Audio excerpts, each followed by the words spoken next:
Hello. For my passion speech, I want to talk about one of my favorite topics politics. I know that politics can ruin a family dinner quicker than bad seasoning. We all have that aunt with her funny little opinions, and that uncle with the fervent passion that's typical of a third tequila. It seems like in the modern age, political discourse has morphed into a contentious cesspool riddled with bias, disinformation, and conformity. But despite this, political conversation and participation are more important than ever and should not be dismissed simply because partisan bullshit crowds the airways. Your involvement in this country's present, understanding of its past, is essential in procuring the prosperity of its future. Even as the ideas of citizenship change, you shouldn't feel alienated by the political system. Politics can be your passion too. As the landscape of political discourse continually changes with the influx of social media, hobbyists on ham radios, and TV anchors distilling ideology as if it were truth, it makes the chance for meaningful conversation much harder.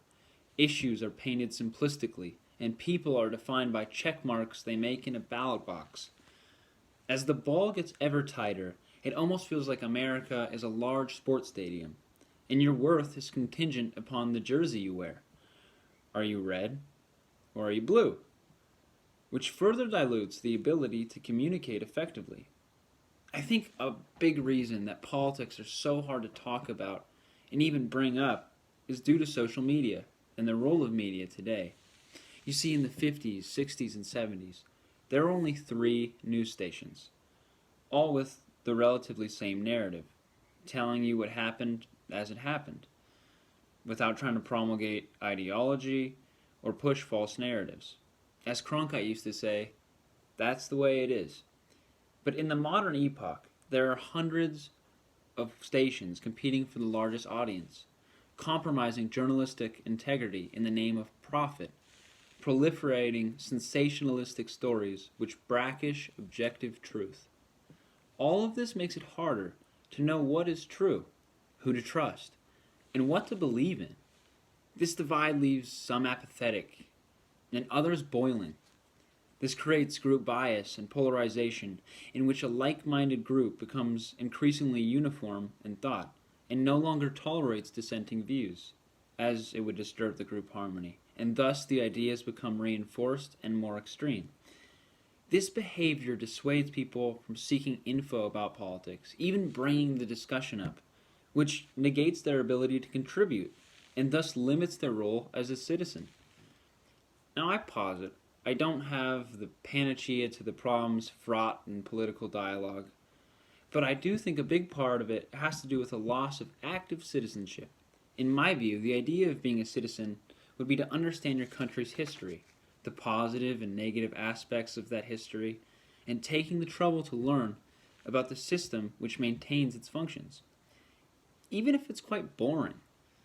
Because when we eschew this responsibility, the candidates with the most money end up winning, as they have the best ability to buy TV ads. Because advertisements are the most digestible and accessible way people can learn about a candidate, they win. So now you have candidates beholden to large corporate interests, which leave the voters disgusted and even less willing to do the work of citizenship. This feeling of injustice is prolonged, and the system appears rigid and ineffective.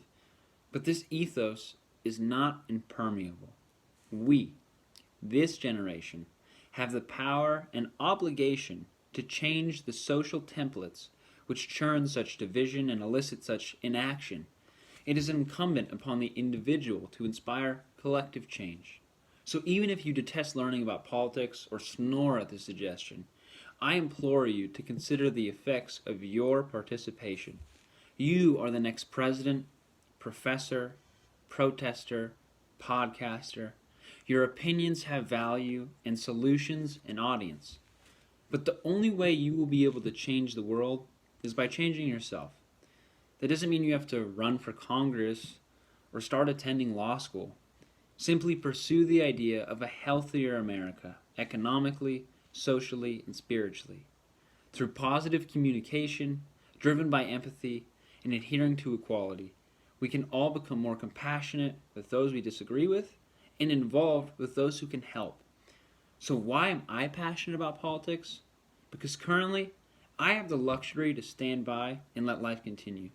But in the future, they may have the responsibility to fight and stand up for life to continue at all.